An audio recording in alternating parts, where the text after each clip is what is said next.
Hi hello welcome to competitive cracker. Competitive ക്രാക്കറിന്റെ പുതിയൊരു വീഡിയോയിലേക്ക് നിങ്ങൾക്ക് സ്വാഗതം. അല്ലെ, നമ്മൾ കുറച്ച് കാലത്തെ ഇടവേളയ്ക്ക് ശേഷമാണ് വീണ്ടും നമ്മൾ ഒരു ക്ലാസ്സുമായി വന്നിരിക്കുന്നത്. അല്ലെ, ഇത്രയും കാലം നമ്മൾ എക്സാമുമായി ബന്ധപ്പെട്ട ഓരോരോ ക്വസ്റ്റ്യൻ പേപ്പർ അനാലിസിസും മറ്റു കാര്യങ്ങളൊക്കെ ആയിരുന്നു. അല്ലെ, ഇനി നമ്മൾ പഠിച്ചു തുടങ്ങണം. അടുത്ത CCBയുടെ എക്സാം വരുന്നുണ്ട്. അപ്പോൾ സോ അതിനു വേണ്ടി നമുക്ക് പ്രിപ്പയർ ചെയ്യാം. അപ്പോൾ ഇന്ന് ബാങ്കിങ്ങിന്റെ ഒരു പോർഷൻ ആയിട്ടാണ് വന്നിരിക്കുന്നത്. നമുക്ക് ചെറിയൊരു പോർഷൻ ആണ്, അതിന്റെ തുടർച്ചയായിട്ടുള്ള ബാക്കി കാര്യങ്ങൾ നമുക്ക് വരുന്ന ദിവസങ്ങളിൽ എടുക്കാം. ഇപ്പൊ നമുക്ക് നേരെ ക്ലാസ്സിലോട്ട് പോകാം. ഓക്കെ, ഇവിടെ നമ്മൾ എടുക്കുന്നത് പ്രൈവറ്റ് സെക്ടർ ബാങ്ക്സിനെ പറ്റിയാണ്. നമുക്കറിയാം, പബ്ലിക് സെക്ടർ ബാങ്കും പ്രൈവറ്റ് സെക്ടർ ബാങ്കും അല്ലെ, ബാങ്കിങ്ങിന്റെ രണ്ട് വലിയ ഏരിയകൾ തന്നെയാണ് ഇത് രണ്ടും. അപ്പൊ അതിൽ നമ്മൾ പ്രൈവറ്റ് സെക്ടർ ബാങ്കിനെ പറ്റിയാണ് ഇന്ന് നമ്മൾ സംസാരിക്കാൻ പോകുന്നത്. എന്താ നമുക്ക് നോക്കാം. These are the banks where private individuals have the largest position in the share of stock. അല്ലെ, അതായത് നമ്മള് ആ ബാങ്കിന്റെ ഷെയർ അല്ലെങ്കിൽ സ്റ്റോക്ക് നമുക്ക് എന്താ നോക്കാം. നോക്കൂ, these are the banks where private individuals have the largest position in the share or stock. അല്ലെ, ഇവിടെ രണ്ട് കാര്യം കൊടുത്തിട്ടുണ്ട്, ഷെയർ, സ്റ്റോക്ക്. ഷെയർ അല്ലെങ്കിൽ സ്റ്റോക്കില് പ്രൈവറ്റ് ഇൻഡിവിജ്വൽസിന് അവിടെ എന്താ ലാർജസ്റ്റ് പൊസിഷൻ ഉണ്ടാവും. അവിടെ അങ്ങനത്തെ ബാങ്കാണ് ഏത് ബാങ്ക് പറയുന്നത്, പ്രൈവറ്റ് ബാങ്ക് എന്ന് നമ്മൾ പറയുന്നത്. Private bank. Public sector banks predominated in the Indian banking industry at first, but private sector bank emerged in 1990s. അല്ലെ, 1990കളിലാണ് അവിടെ എന്ത് വന്നിരിക്കുന്നത്, പ്രൈവറ്റ് സെക്ടർ ബാങ്ക് അവിടെ വന്നിരിക്കുന്നത്. അല്ലെ, പ്രൈവറ്റ് സെക്ടർ ബാങ്ക് അവിടെ 1990ലാണ് വന്നിരിക്കുന്നത്. ഇനി their rapid expansion was caused by the utilization of cutting edge technologies, fresh finance instrument and modern advance.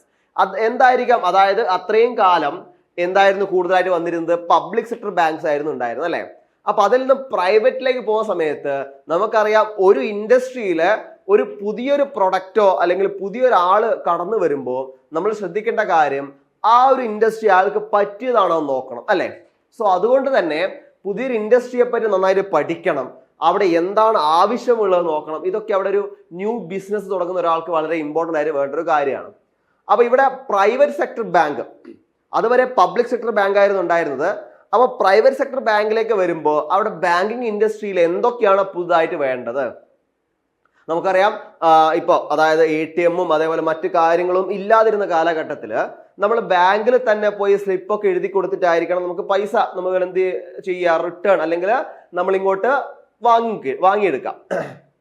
ATM ഒന്നും ഇല്ലാത്തൊരു സമയത്ത് നമുക്ക് പൈസയ്ക്ക് ആവശ്യമുണ്ടെങ്കിൽ നമ്മൾ എന്ത് പോകും, ബാങ്കിൽ പോയി സ്ലിപ്പ് എഴുതി കൊടുത്തിട്ടാണ് വിഡ്രോ ചെയ്യുക. അല്ലെ, അപ്പോ ഇവിടെ ATM ഫെസിലിറ്റി എന്നത് അവിടെ അത്യാവശ്യമാണ്. അതായത് ഇത്തരത്തിൽ ക്യൂ നിൽക്കാതെ നമുക്ക് പെട്ടെന്ന് പൈസ വേണം.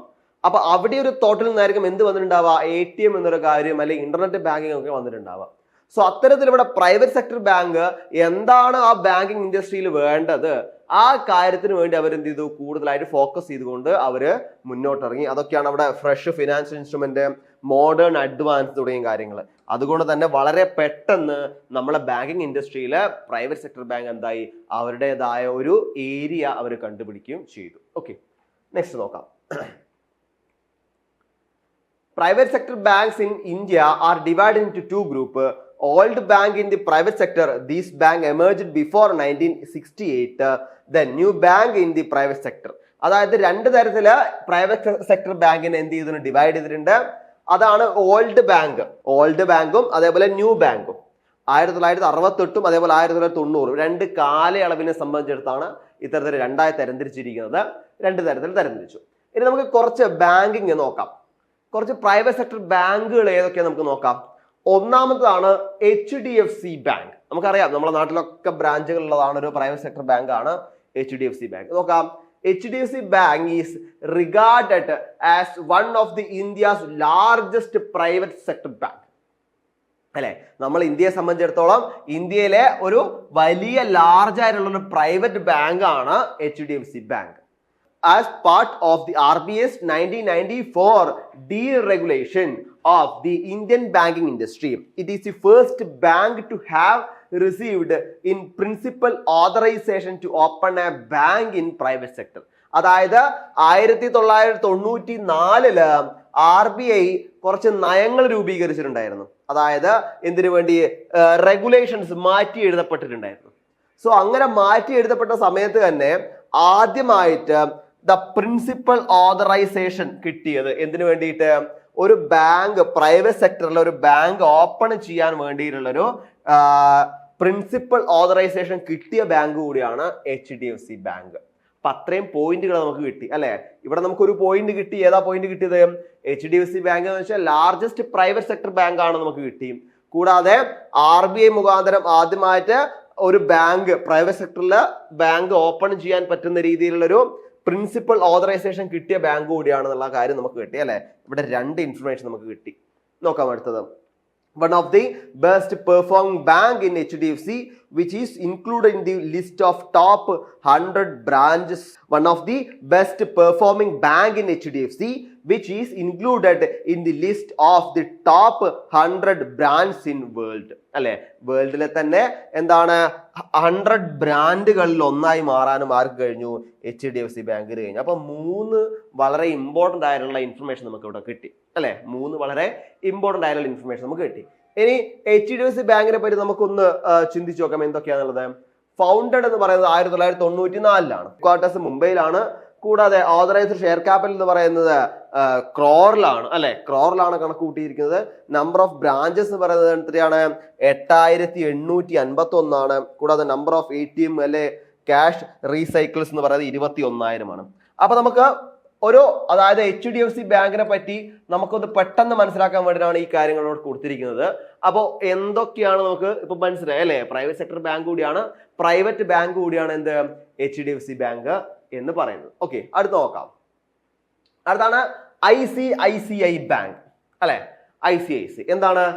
ICICI ബാങ്ക് ഈ second largest private sector bank in India അല്ലെ. അവിടെ നമ്മളെ സെക്കൻഡ് ലാർജസ്റ്റ് പ്രൈവറ്റ് ബാങ്ക് ആണ് ICICI ബാങ്ക് എന്ന് പറയുന്നത്. More than 85,000 persons in the nation are employed by ICICI bank അല്ലെ. More than 85,000 persons in the nation are employed by ICICI bank അല്ലെ. നമ്മുടെ രാജ്യത്ത് 85,000-ലധികം പേര് അവിടെ ആ ബാങ്കിൽ ജോലി ചെയ്യുന്നുണ്ട്. Then customers can receive service from ICICI bank through a variety of distribution channel and its group companies അല്ലെ. ഇവിടെ നമുക്ക് കുറച്ചധികം ഇൻഫർമേഷൻ കിട്ടുന്നുണ്ട്. എന്താണ്? ഒന്നാമത്തെ ഇൻഫർമേഷൻ ICICI ബാങ്ക് എന്ന് പറയുന്നത് second largest private sector bank ആണ്. നമുക്ക് കിട്ടി ഒന്നാമത്തെ ഇൻഫർമേഷൻ അല്ലെ. അടുത്തത് എന്താണ്? 85,000-ലധികം അവിടെ എംപ്ലോയീസ് അവിടെ നമുക്ക് ഉണ്ട്. രണ്ടാമത്തെ കിട്ടി അല്ലെ. പിന്നെന്താണ്? കസ്റ്റമേഴ്സിന് വേണ്ടി കസ്റ്റമർ സർവീസുകൾ നല്ല രീതിയിൽ കൊടുക്കാൻ വേണ്ടിയിട്ട് അവർക്ക് എന്തുണ്ട്? ഒരു ഡിസ്ട്രിബ്യൂഷൻ ചാനൽ അവിടെ ഉണ്ടാവുന്നുണ്ട്. അപ്പൊ ഇത്രയും ഇൻഫർമേഷൻ നമുക്ക് ഇവിടെ കിട്ടി. ICICI ബാങ്കിനെ കുറിച്ച് നമുക്ക് കിട്ടി അല്ലെ. ഇനി ICICI ബാങ്കിന്റെ കുറച്ച് കാര്യങ്ങൾ നമുക്ക് നോക്കാം. Founded in 1994. അടുത്ത ഹെഡ് ക്വാർട്ടേഴ്സ് എന്ന് പറയുന്നത് എവിടെയാണ്? മുംബൈയിലാണ് headquarters. The non executive part time chairperson എന്ന് പറയുന്നത് മിസ്റ്റർ പ്രദീപ് കുമാർ സിൻഹയാണ്. അതേപോലെ തന്നെ നമ്പർ ഓഫ് കസ്റ്റമേഴ്സ് എന്ന് പറയുന്നത് 1.5 മില്യൺ ആണ്. ഓവറാണ് അല്ലെ. ഓവർ 1.5 മില്യൺ കസ്റ്റമേഴ്സ് അവിടെ ഉണ്ട്. കൂടാതെ നമ്പർ ഓഫ് ബ്രാഞ്ചസ് എന്ന് പറയുമ്പോൾ 6,524 ബ്രാഞ്ചസ് ഉണ്ട്.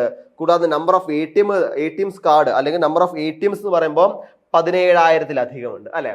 അപ്പോൾ നമുക്ക് ഇത് മനസ്സിലായി. നമ്മളെ ഇന്ത്യയിൽ തന്നെ സെക്കൻഡ് ആയി നിൽക്കുന്ന ബാങ്ക് കൂടിയാണ്. അതായത് പ്രൈവറ്റ് സെക്ടറിലെ പ്രൈവറ്റ് സെക്ടറിലെ സെക്കൻഡ് ആയിട്ട് നിൽക്കുന്ന ഒരു ബാങ്ക് കൂടിയാണ് ICICI ബാങ്ക്. നമ്മൾ ഇക്കി ബാങ്ക് എന്നൊക്കെ പറയും അല്ലെ. അപ്പൊ അങ്ങനത്തെ ഒരു ബാങ്ക് ആണ് ICICI ബാങ്ക്. ഓക്കെ, അടുത്ത് നോക്കാം നമുക്ക്. ആക്സിസ് ബാങ്ക് നോക്കാം. It ranks as India's 3rd largest private sector bank അല്ലെ. ആക്സിസ് ബാങ്ക് എന്ന് പറയുന്നത് എന്താണ്? ഒന്നാമത്തെ ഇൻഫർമേഷൻ കിട്ടി. 3rd largest private sector bank ആണ് Axis Bank. It has the 3rd highest number of ATMs national wide അല്ലെ. അവിടെ നാഷണൽ വൈഡ് നോക്കുന്ന സമയത്ത് അവിടെ 3rd highest number of ATMs എവിടെ ഉണ്ട്? അവിടെ ആക്സിസ് ബാങ്കിന് ഉണ്ട്. രണ്ടാമത്തെ ഇൻഫർമേഷൻ കിട്ടി. Okay, the bank has office in 11 countries അല്ലെ. 11 കൺട്രീസിൽ അതിന്റെ ഓഫീസുകൾ കൊടുത്തിട്ടുണ്ട്. Including Singapore, Dubai, Shanghai, Hong Kong, Colombo and gift city തുടങ്ങിയ ഒരുപാട് സ്ഥലത്ത് അല്ലെ. ഇന്ത്യക്ക് പുറമെ തന്നെ 11 കൺട്രീസില് ആക്സിസ് ബാങ്കിന്റെ ബ്രാഞ്ചസ് കൂടിയുണ്ട് അല്ലെ. അപ്പൊ നമുക്ക് 3 ഇൻഫർമേഷൻ നമുക്ക് ഇവിടെ തന്നെ കിട്ടി. ഇനി നമുക്ക് ആക്സിസ് ബാങ്കിനെ പറ്റി കൂടുതലായിട്ട് നോക്കാം. Founded in 1993. Then head quarter എവിടെയാണ്? മുംബൈയിലാണ്. കൂടാതെ നമ്പർ ഓഫ് കസ്റ്റമേഴ്സ് എന്ന് പറയുമ്പോൾ ഓവർ 1 ബില്യൺ ആണ്. 1 ബില്യൺ ഓവർ, അതായത് ഓവർ 1 ബില്യൺ കസ്റ്റമേഴ്സ് അവിടെ ഉണ്ട്. കൂടാതെ നമ്പർ ഓഫ് ബ്രാഞ്ച് എന്ന് പറയുമ്പോൾ 5377 ആണ്. കൂടാതെ നമ്പർ ഓഫ് ATMs എന്ന് പറയുമ്പോൾ 16026 ആണ്. അപ്പൊ ഇത്രയും ഇൻഫർമേഷൻ ഏതുമായി ബന്ധപ്പെട്ടാണ്?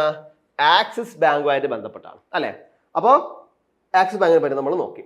ദെൻ അടുത്ത മറ്റൊരു ബാങ്കാണ് CSB. നമ്മൾ പറയും കാത്തലിക് സിറിയൻ ബാങ്ക് അല്ലെ. കാത്തലിക് സിറിയൻ ബാങ്ക് ആണ് CSB എന്ന് പറയുന്നത്. അതിന്റെ ഫുൾ ഫോം എങ്ങനെയാ വരുന്നത് നോക്കാം. ഒന്നാമത്തെ ഇൻഫർമേഷൻ നമുക്ക് ഇവിടെ കിട്ടി. എന്താണ് CSBന്റെ ഫുൾ ഫോം നമുക്ക് കിട്ടി. Then it is one of the India's earliest private sector bank. നമ്മൾ ഇന്ത്യയിലെ ഏർലിയസ്റ്റ് ആയിട്ടുള്ള പ്രൈവറ്റ് സെക്ടർ ബാങ്ക് ആണ് CSB ബാങ്ക് എന്ന് പറയുന്നത്. ഓക്കെ, രണ്ടാമത്തെ കിട്ടി. They have over 3200 employees working for them to provide efficient customer service. അല്ലെ, they have over 3200 employees working for them to provide efficient customer service. അല്ലെ, efficient customer service കൊടുക്കാൻ വേണ്ടി 3200ഓളം employees അവിടെ working ചെയ്യുന്നുണ്ട്. It become A scheduled bank in 1969 and entered to field to international banking in 1975. അല്ലെ, 1975 1969 1969 schedule ബാങ്കായി മാറി. കൂടാതെ international ബാങ്കിങ്ങിൽ 1975 വന്നു. അപ്പൊ ഇവിടെ നമുക്ക് എത്രത്തോളം ഇൻഫർമേഷൻ കിട്ടുന്നുണ്ട്? അവിടെ 3-4 ഇൻഫർമേഷൻ നമുക്ക് ഇവിടുന്ന് കിട്ടി അല്ലെ. ഇനി ബാങ്കിനെ പറ്റി നമുക്ക് കൂടുതൽ ചിന്തിക്കാം. എന്താന്ന്? കാത്തലിക് സിറിയൻ ബാങ്ക് 1920 ഫൗണ്ട് ചെയ്തിട്ടുണ്ട്. ഹെഡ് ക്വാർട്ടേഴ്സ് എന്ന് പറയുന്നത് തൃശ്ശൂരാണ്. ഓക്കെ, നമ്മൾ തൃശ്ശൂരിലാണ് ഹെഡ് ക്വാർട്ടർ വന്നിരിക്കുന്നത്. ദെൻ നോൺ എക്സിക്യൂട്ടീവ് ചെയർപേഴ്സൺ എന്ന് പറയുന്നത് ഭാമ കൃഷ്ണമൂർത്തിയാണ്. കൂടാതെ number of customers more than 2.5 million ഉണ്ട്. കൂടാതെ നമ്പർ ഓഫ് ബ്രാഞ്ചസ് 795 ആണ്. നമ്പർ ഓഫ് ATMs 764 ആണ്. ഇതൊക്കെയാണ് CSB ബാങ്കിനെ പറ്റി നമുക്ക് പ്രധാനമായിട്ടും പറയാനുള്ളത്. ഓക്കെ, അപ്പോൾ നമ്മൾ എന്തൊക്കെ പഠിച്ചു? Private sector bank. ഇനി ഒരുപാട് ബാങ്കുകളുണ്ട്. നമുക്ക് ഓരോ ബാങ്കിനെ പറ്റിയും വരുന്ന ഓരോ ദിവസങ്ങളായിട്ട് നമുക്ക് നോക്കാം. ഇവിടെ CSEBയുടെ എക്സാം നമുക്ക് ഇനി വരാൻ കിടക്കുന്നുണ്ട്. നോട്ടിഫിക്കേഷൻ വന്നില്ലെങ്കിൽ കൂടി നമുക്ക് എന്ത് ചെയ്യാം? ആദ്യം മുതലേ പഠിച്ചു തുടങ്ങാം. എങ്ങനെയാണ് പഠിക്കേണ്ടത്? നമുക്ക് പുതിയ പാറ്റേണുകൾ വ്യത്യാസം നമ്മൾ പറഞ്ഞു അല്ലേ. 160 എങ്ങോട്ടേക്ക് മാറി? 100ലേക്ക് മാറി. അപ്പോൾ 160 പഠിക്കേണ്ട പോലെ നമ്മൾ പഠിച്ചാൽ കിട്ടില്ല. കുറച്ചുകൂടി ഒന്ന് ഫോക്കസ് ആയിട്ട് പഠിച്ചാൽ മാത്രമേ അടുത്ത CSEBയുടെ എക്സാം നമുക്ക് എന്ത് ചെയ്യാൻ പറ്റൂ? ക്രാക്ക് ചെയ്യാൻ വേണ്ടി പറ്റുള്ളൂ. അപ്പൊ മാറ്റങ്ങൾ അറിഞ്ഞുകൊണ്ട് പഠിച്ചാൽ നമുക്ക് മുന്നേറാം. അപ്പൊ നിങ്ങളെ സഹായിക്കാൻ വേണ്ടി നമ്മൾ CC ഇവിടെ പുതിയൊരു ബാച്ച് സ്റ്റാർട്ട് ചെയ്തിട്ടുണ്ട്. CSEBയുടെ പുതിയ ബാച്ചിന്റെ പ്രത്യേകത എന്താ വെച്ചാൽ നമുക്ക് മാറ്റങ്ങൾ അറിഞ്ഞുകൊണ്ട് നമുക്ക് പഠിക്കാം. കൂടാതെ ലൈവ് ക്ലാസ്സുകൾ, മെന്റർഷിപ്പുകൾ, അതുകൂടാതെ PDF നോട്ടുകൾ, ഇങ്ങനെ ഒരുപാട് സവിശേഷതകളോടുകൂടിയാണ് ഈ ഒരു ബാച്ച് സ്റ്റാർട്ട് ചെയ്തിരിക്കുന്നത്. അപ്പൊ ഈ ബാച്ചുമായി ബന്ധപ്പെട്ട കാര്യങ്ങൾ അറിയാനും അതേപോലെ ബാച്ചിൽ ജോയിൻ ചെയ്യാനും നിങ്ങൾക്ക് ഇവിടെ നമ്പർ കൊടുത്തിട്ടുണ്ട്. ഈ നമ്പറിൽ നിങ്ങൾക്ക് എന്ത് ചെയ്യാം? കോൺടാക്ട് ചെയ്യാം. ഓക്കെ, അപ്പോൾ ഇനി അടുത്ത ദിവസം ഇതിന്റെ ബാക്കി മറ്റൊരു വീഡിയോ ആയിട്ട് കാണാം. അപ്പൊ അതുവരെ ബൈ.